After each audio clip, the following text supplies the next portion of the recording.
بسم اللہ الرحمن الرحیم۔ السلام علیکم۔ سمود ایک مشہور قبیلے کا نام ہے۔ یہ جدیس کے بھائی سمود کی نسل ہیں۔ یہ دونوں آصر کے بیٹے تھے جو ارم کا بیٹا تھا، اور ارم حضرت نوح علیہ السلام کے بیٹے سام کا بیٹا تھا۔ یہ دور قدیم کی خالص عربی قوم سے تھے۔ ان کی رہائش تبوک اور حجاز کے درمیان ہجر کے مقام پر تھی، جسے مدائن صالح بھی کہا جاتا ہے۔ حضرت صالح علیہ السلام نے قوم کو اس بات کی دعوت دی کہ اللہ کی عبادت کریں، بتوں سے کنارہ کشی کریں اور اللہ کے ساتھ کسی چیز کو شریک نہ بنائیں۔ کچھ لوگ ایمان لے آئے، لیکن اکثر نے کفر کیا اور زبان و عمل سے انہیں اذیت دی۔ انہیں شہید کرنے کا پروگرام بنایا اور اس اونٹنی کو قتل کر دیا جسے اللہ نے حضرت صالح علیہ السلام کی سچائی کی دلیل کے طور پر پیدا فرمایا تھا۔ چنانچہ اللہ نے انہیں شدید گرفت میں لے لیا۔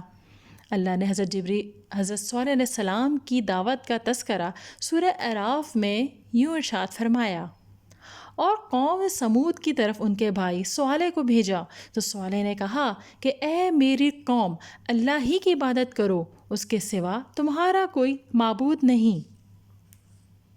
دعوت حق کو تھامنے کے بجائے قوم نے حضرت صالح علیہ السلام اور آپ کے ساتھیوں سے بدشگونی لینا شروع کر دی اور فساد کے لیے صلاح مشورہ کرنے لگے۔ حضرت صالح علیہ السلام نے قوم کو دعوت حق دی، لیکن وہ انکار پر ہی بزد رہے، بلکہ آپ کو جادو زدہ کہا اور یہ بھی کہا کہ اگر آپ اللہ کے سچے رسول ہیں تو کوئی معجزہ یا نشانی پیش کریں۔ ارشاد ربانی ہے، اے صالح، ہم نے ان کی آزمائش کے لیے اونٹنی بھیجنے والے ہیں، سو تم ان کو دیکھتے رہو اور صبر کرو، اور ان کو آگاہ کر دو کہ ان میں پانی کی باری مقرر کر دی گئی ہے، ہر باری والے کو اپنی باری پر آنا چاہیے۔ ایک عرصے تک یہ یوں ہی معاملہ چلتا رہا۔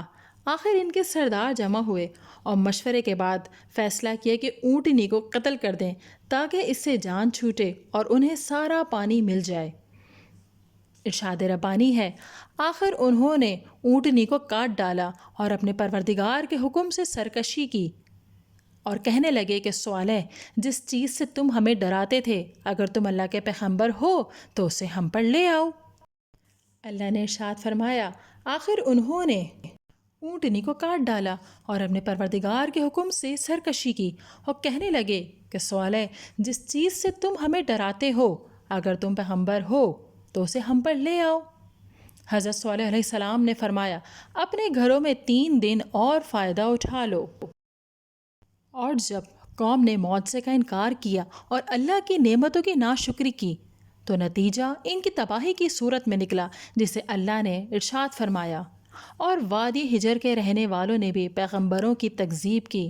ہم نے ان کو اپنی نشانیاں دیں اور وہ ان سے منہ پھیرتے رہے، اور وہ پہاڑوں کو تراش تراش کر گھر بناتے تھے کہ امن سے رہیں گے، تو ہولناک چیخ نے ان کو صبح ہوتے ہوئے آ پکڑا، اور جو وہ کام کرتے تھے ان کے کچھ بھی ناکام آیا۔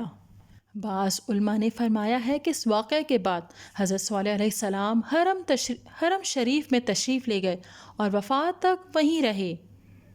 حضرت جابر رضی اللہ تعالیٰ عنہ سے روایت ہے کہ نبی اکرم صلی اللہ علیہ وسلم جب مقام ہجر سے گزرے تو فرمایا، معجزات کا مطالبہ نہ کرو۔ حضرت صالح علیہ السلام کی قوم نے یہ مطالبہ کیا تھا تو وہ اونٹنی کی صورت میں ظاہر ہو گیا۔ وہ اس راہ سے پانی پینے آتی تھی اور اس راستے واپس چلی جاتی تھی۔ انہوں نے اپنے رب کا حکم نہ مانتے ہوئے سرکشی کی اور اس کو کاٹ دیا۔ ایک دن وہ پانی پیتی تھی اور دوسرے دن وہ اس کا دودھ پیتے تھے۔ جب انہوں نے اسے مار ڈالا تو ان پر ایسی سخت چیخ کا عذاب آیا جس سے تمام لوگ ہلاک ہو گئے، صرف ایک آدمی بچا جو اس وقت حرم کی سرزمین میں تھا۔ صحابہ کرام نے فرمایا، اللہ کے رسول صلی اللہ علیہ وسلم، وہ کون تھا؟ فرمایا، وہ ابو الغال تھا۔ جب وہ حرم کی حدود سے نکلا تو وہ بھی اسی عذاب کی لپیٹ میں آ گیا جو اس کی قوم پر آیا تھا۔ ناظرین، اگر ویڈیو پسند آئی ہے تو اسے لائک کیجئے، بیل آئیکن کو پریس کیجئے اور چینل کو ضرور سبسکرائب کیجئے۔